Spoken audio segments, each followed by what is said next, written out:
Sine Die likely to be a lot different today without Michael Bush there, but it is still a busy day, the last day of the session. The lawmakers only have until midnight to get any legislation passed that they want to get through unless they have to wait till next year. This includes bills about the future of the Preakness Stakes here in Baltimore. This morning we have WMAR 2 News' Brian Kubler live at Pimlico Racecourse with more, Brian, on what we could expect today. It's going to be a busy day. Good morning, Christian. Well, after 144 years, is this the beginning of the end for the Preakness Stakes here in Baltimore? With Sine Die today, one of the many bills being considered is one that would let the owner of the race and the track itself use state bonds to improve their other track in Laurel and a new facility in Bowie. Saturday, the Baltimore House delegation voted unanimously to oppose that bill, 16-0. The hope is the strong vote will send a message to the rest of the House on this, the last day of session 2019. It is unclear what the governor would do if this should pass the House and Senate today. For its part, the city of Baltimore has filed suit against the Stronach Group, claiming economic concerns if the race should eventually move from here at Pimlico to Laurel.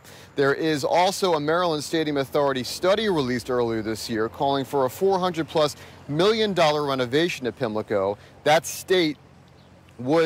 plan would create a plan of a new track and a grandstand, as well as a year-round facility for the community of Park Heights. Still, there is uncertainty about how that would all be funded, and the owners of Pimlico say this track is past its useful life. Last month, City Solicitor Andre Davis spoke about that city lawsuit and the importance of keeping this race right where it is. Compromise and resolution of disputes is far preferable to full-bore litigation. But the suit demonstrates that the mayor and city council are serious about the importance of the Preakness and to Pimlico to the city. Meanwhile, the company has committed to running the Preakness Stakes here in Baltimore for at least the next 2 years. The 144th running of the Preakness Stakes is scheduled for May 18th of this year. Reporting live in Pimlico, Brian Kubler, WMAR 2 News.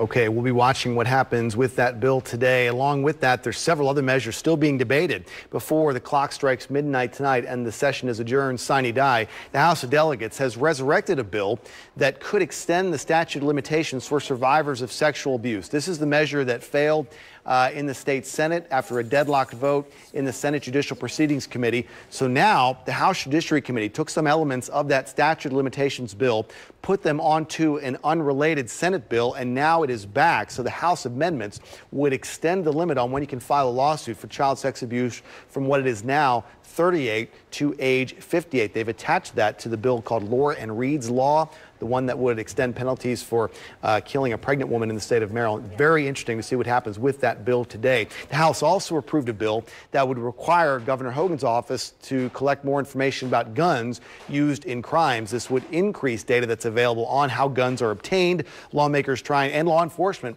trying to get a better understanding of where criminals are getting the guns that they're using in crimes in Baltimore and around the state. This measure will be looked at today in the state Senate. Again, Sine Die tonight at midnight.